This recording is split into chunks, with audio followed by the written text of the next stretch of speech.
All right, let's dive right into this. We're going to break down some really sharp analysis from Gulaid Yusuf Aidan on a single diplomatic visit that is sending shockwaves through the Horn of Africa. This is a fascinating story about patience, about strategy, and really about how actions can sometimes speak way louder than international law. And this quote right here, it's the key to this whole thing. This is the core of Somaliland's incredibly bold, decades-long strategy.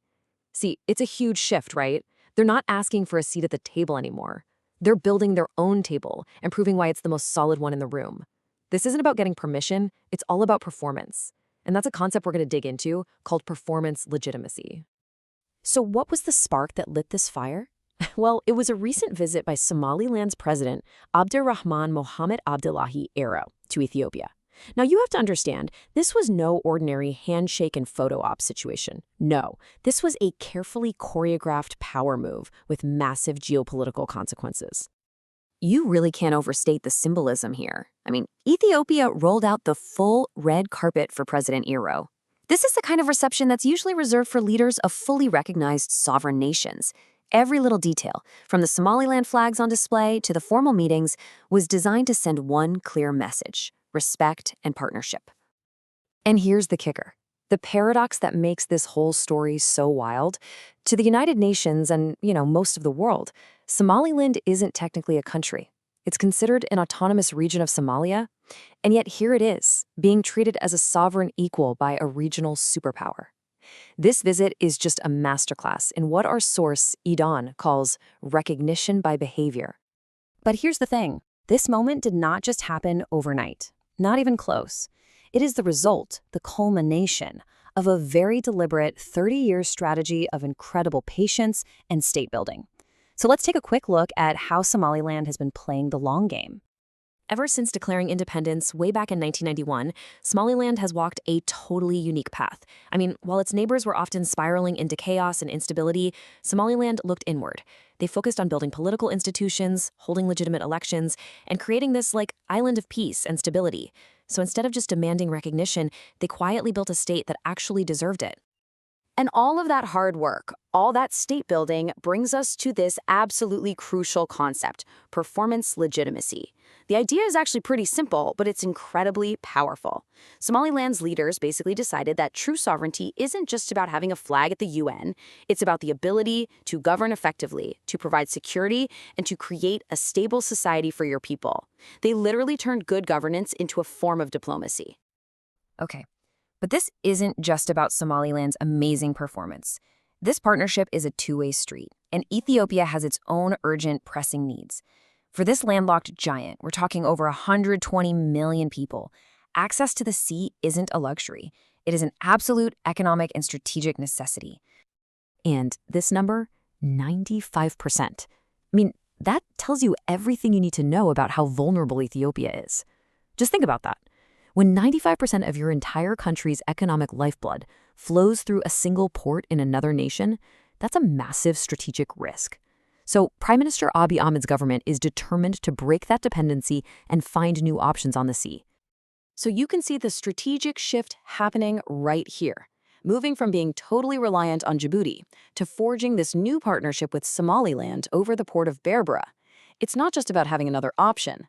It's about gaining geopolitical freedom, slashing economic risk, and opening up an entirely new corridor for trade. And this brings us to the central theme of Gulaid Yusuf Aidan's analysis, which he calls the diplomacy of doing. It's this idea that legitimacy comes from action, from getting things done, not just from words on some old legal charter. It's that performance legitimacy concept we talked about, but in action. You might remember, earlier this year, the two sides signed a historic memorandum of understanding. It was a framework, a blueprint for economic integration and sea access. But look, a document is just paper, right? President Arrow's visit was all about turning that blueprint into a functioning reality, getting into the nitty-gritty of how to actually make it all work. And we are not talking about vague promises here. The discussions were focused on concrete, tangible steps. Things like aligning their custom systems, modernizing the Berbera port, and setting up joint security to protect the whole corridor. It's all about building the institutional plumbing that makes a partnership like this actually function in the real world. This quote from our source really just drives the point home perfectly. The Berbera corridor is so much more than just a road and a port.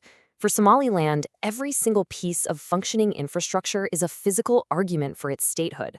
It's a tangible demonstration of its ability to govern and to deliver. It is performance legitimacy made concrete. Of course, a move this bold doesn't happen in a vacuum. This partnership is sending shockwaves across the entire Horn of Africa, and it's forcing every single regional player to completely rethink their position and their strategy. And the reactions have been really telling. So you've got Djibouti, which is obviously on edge. Its monopoly is threatened, so now it has to compete and innovate. Then there's Eritrea, which sees a potential opening for its own ports to get in the game.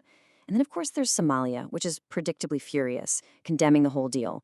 But the irony is, its protests just end up highlighting its own lack of control over Somaliland. And this is the really big picture challenge here. This poses a profound, continent-wide question. See, since 1964, the Organization of African Union, which is now the AU, has held this core belief that colonial-era borders are sacred, that you can't change them to prevent endless conflict. While Somaliland's rise, based entirely on performance, not on some inherited line on a map, implicitly asks if that old doctrine is still fit for purpose. So we end with the one big question that's really at the heart of this entire story. In a world where some officially recognized states are failing, while unrecognized ones are succeeding, what is the true source of legitimacy?